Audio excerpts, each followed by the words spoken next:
नमस्कार दर्शक बंधु देखो प्रधानमंत्री नरेंद्र मोदी आम नुआ गोटे योजना आरंभ करती पीएम इंटर्नशिप स्कीम यह जहाँकि बेरोजगार छात्र छात्री तथा युवक मानक चाकरी देवाई यहाँ सरकार आनी अर्थमंत्री निर्मला सीतारमण आमर 2024 वर्ष आर्थिक वर्ष ये योजना घोषणा कर प्राय 5 वर्ष मध्य प्राय 1 कोटी युवक युवती को बेरोजगार भत्ता मिलवा भाया गोटे स्कीम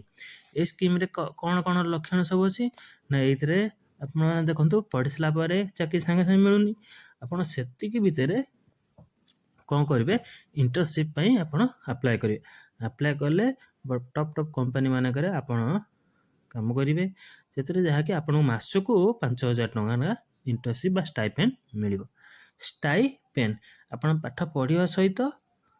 काम शिखा सहित आपण मानक 5,000 टଙ୍କା स्टाइपेंड मिल जो यह सरकार गोटे भल योजना ए कौन हो समस्त छात्र छात्री मैंने जो मैंने तो पाठ सरू सरू चाकरी पाइगले से भल जो न पाइले से यहाँ भल कम दब पीएम इंटर्नशिप स्कीम ये स्कीम रे कौन हो को मैंने इलिजिबल हे इलिजिबल को मैंने ना से कौन नट फुल टाइम एम्प्लॉयड कौन नथिबे से एजुकेशन कोटी मैंने पाठ पढ़ा सरी जाए नट एनुअल फुल टाइम कोटी फुल टाइम एमती करें कि फुल टाइम कर फैमिली रे कौन चाकरिया नथिबे monthly assistant 4,500 by government of the India and ₹500 by the industry 500 दबा गवर्नमेंट 4,500 दबा यही सब इलिजिबल अच्छी वन टाइम ग्रांट 6,000 पर इंसिडेंटियल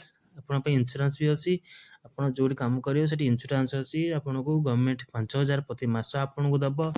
सब टॉप टॉप कंपनी मान काम करेंगे सहित शिखिबे ता सहित आप इंटर्नशिप पाइबे यार गोटे भल योजना पीएम मोदी आर वेबसाइट अच्छी pminternship.mca.gov.in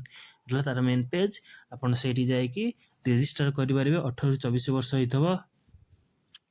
किसी क्राइटेरिया आसी क्राइटेरिया आपन पढ़ीदेवे पढ़ी से कौन आप फॉर्म फिलअप करी रजिस्टर करेंगे अक्टोबर 12 रू यहाँ आमर अल्प दिन हम तेणु आप अक्टोबर 12 रू यहाँ रजिस्ट्रेशन आरंभ करेंगे रजिस्ट्रेशन कर सारापर आपड़ यहाँ देखिए आप इलिजिबल आपन को इंटर्नशिप मिल जे ना आपन को मिलबार ना यहाँ सरकार गोटे भल योजना आप अप्लाई कर दिंतु कलापर अक्टोबर 12 को आरंभ हम करदेलापर आपड़ ए पीएम इंटर्नशिप स्कीम रे ऐड हो गले आपण मानक किसी फाइनेंशियल असिस्टेंट बा बेनिफिट मिल आपड़ जेपर्यंत चाकरी करना आपन को फाइनेंशियल असिस्टेंट मिल तेणु आपण मैंने भल सुविधा तेणु वीडियो भल लगे लाइक करेंगे शेयर करेंगे थैंक यू जय जगन्नाथ।